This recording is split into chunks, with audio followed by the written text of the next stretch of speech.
Ban Ki-moon, many thanks for speaking to the world. Thank you. It's a great pleasure for me to be with you.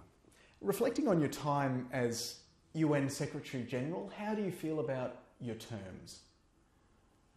I promised to the member states when I assumed my post as a Secretary General that I would exert my efforts to make this world better for all. Whether we are experiencing this better world for all, that's something which has to be left to the historians to judge. Can you pick one thing that you would say was your biggest success?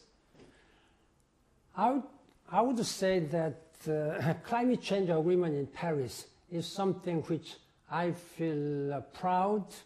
In fact, many called me as Mr. Climate. That is a recognition of my sincere and strong commitment. It has been quite a difficult one. As you know, negotiation on climate change has been moving like snail's speed. So it was working together with the United States and China, and Australia also was one of the strong supporters. I've been really working very hard to make sure that this agreement is done.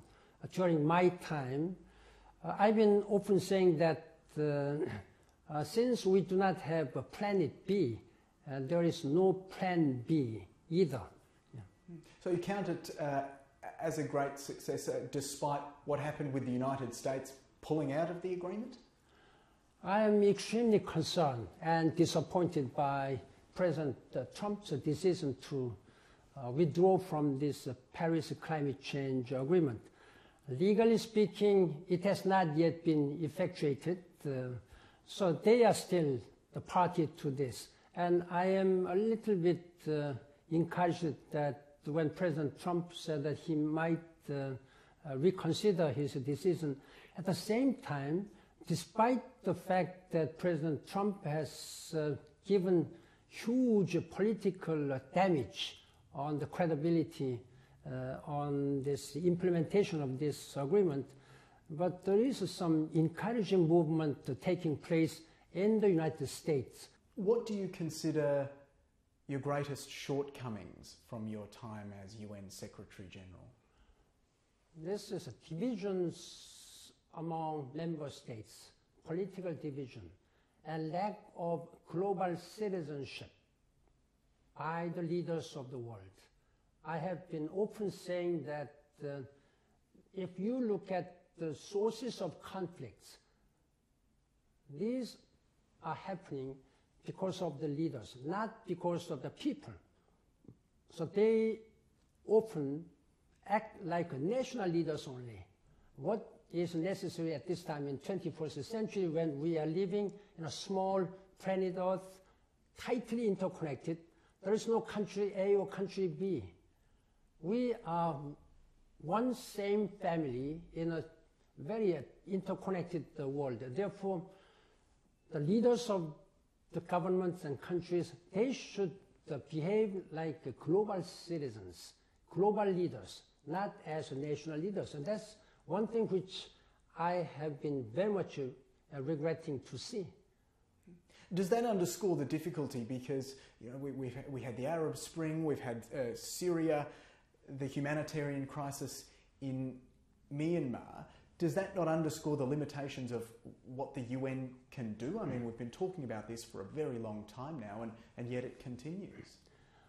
Many people have expressed concerns about the effectiveness and efficiencies of the United Nations, whether UN has been doing proper role in addressing all these conflicts.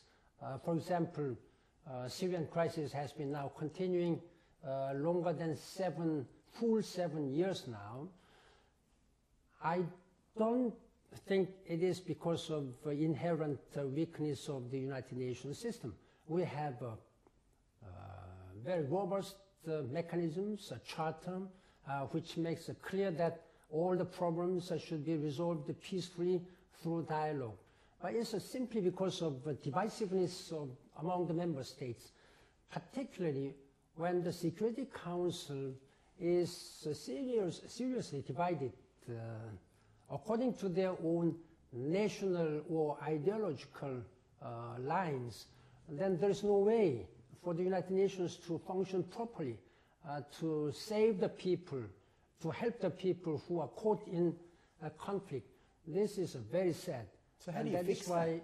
That is why there has been continuing call among member states that the Security Council should be reformed in a much more representative, democratic, and transparent manner.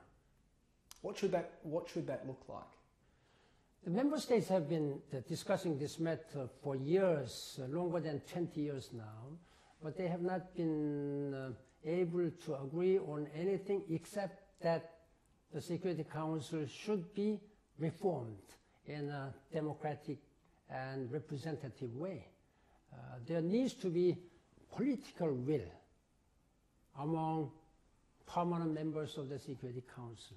We're here in Seoul today. Did you play a role in the thaw in relations between North and South Korea that we saw during the Olympics?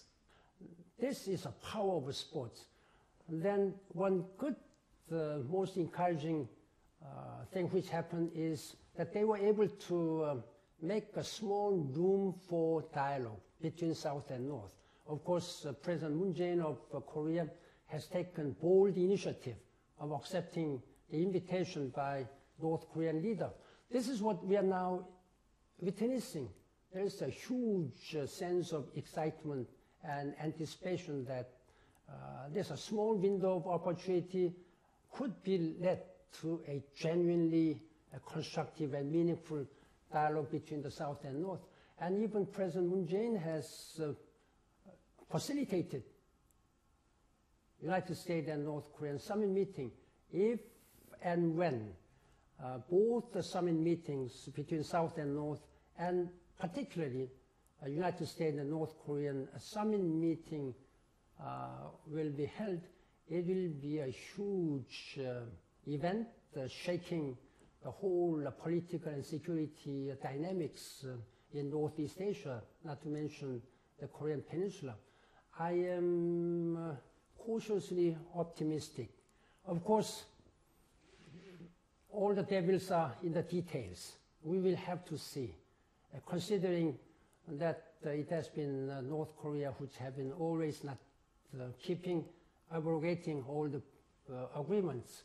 And North Korea, having been the worst norm breaker in the world so far, we have to also be very careful and have a very cool head while the hearts are warm and excited. If I told you 12 months ago that we could possibly be on the verge of having a meeting between the North Korean leader and a sitting US president, would you have believed me? It will be a huge political event if it will be held. Do you think it will? There is a higher possibility than any time before that these meetings will be able to be held. But the problem is that we have to make sure that whether North Korea would be genuinely committed to denuclearization and dismantling their nuclear weapons in a complete, verifiable, and irreversible way. The moment of truth will come soon when the leaders meet together. It is absolutely important after 2 decades-long negotiation to realize a denuclearization of the Korean Peninsula, particularly North Korean nuclear weapons program and nuclear weapons dismantled. Then the leaders of both South Korea and the United States should have a closer and much tighter coordination so that there will be no daylight between South Korea and the United States alliance strategy in addressing these issues. The US President Donald Trump has sought to claim some of the credit for where we are in terms of the possible talks happening, but at the same time he's threatened to tear up the Iran nuclear deal, withdrawn from the Paris Agreement, threatened fire and fury on this very peninsula. What do you make of the Trump presidency and the Trump style of diplomacy? Well, there's some different interpretation and assessment on the President Trump's diplomatic style and his rhetorics. I have been trying to interpret it in a more positive way than in dealing with the regime like North Korea, who has been abrogating all the previous agreements. Then they have also been threatening the whole world, including the United States, that they would strike the heart of the United States with nuclear weapons. Then in such a case, you may need also some counterbalancing this kind of unjustified and unacceptable threats. So in that regard, we should try to read the underlying messages of President Trump. I don't believe that he was meaning to engage in any military strategy, but the strong messages which he has been sending out was to deter and discourage and stop North Korea from making any provocative measures. In that regard, I think his messages seems to have been heard by North Korea, together with the continuously strengthened and pressures through international sanctions regime. Looking back on your time in charge at the UN as Secretary General, we've seen the humanitarian crisis among the Rohingyas.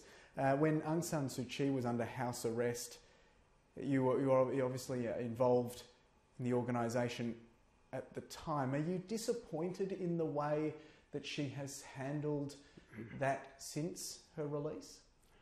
It's regrettable for me as a former Secretary General who had been very seriously and continuously discussing these issues with Aung San Suu Kyi. When she was under house arrest, when she was icon of the world for her fighting for democratic values and principles, and everybody supported her. And when it came to Rohingya issues, I often had some dispute with her, and I very humbly and solidly told her that she should do all what she could do as now de facto leader of Myanmar. She is no longer under military pressures or house arrest. She is now acting. So she has to act as a responsible leader of Myanmar to protect the whole Myanmar's human rights and human dignity, regardless of any ethnicities or any religious belief. That I feel very sorry and regret that she has not been doing enough, as much as she has to do as a leader.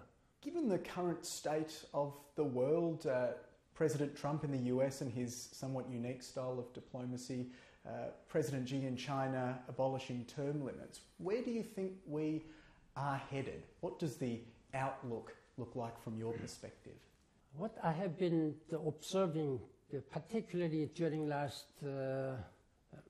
few years, and I have been observing more and more nationalistic trend and isolationist trend among world leaders, rather than uniting their strength, uniting their resources when we are facing with the global threats.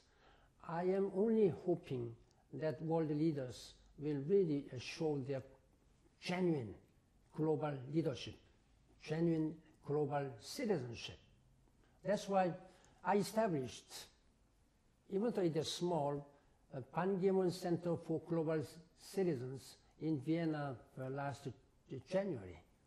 I am going to foster the global citizenship among young people. Ban Ki-moon, many thanks for speaking to the world. Thank you very much.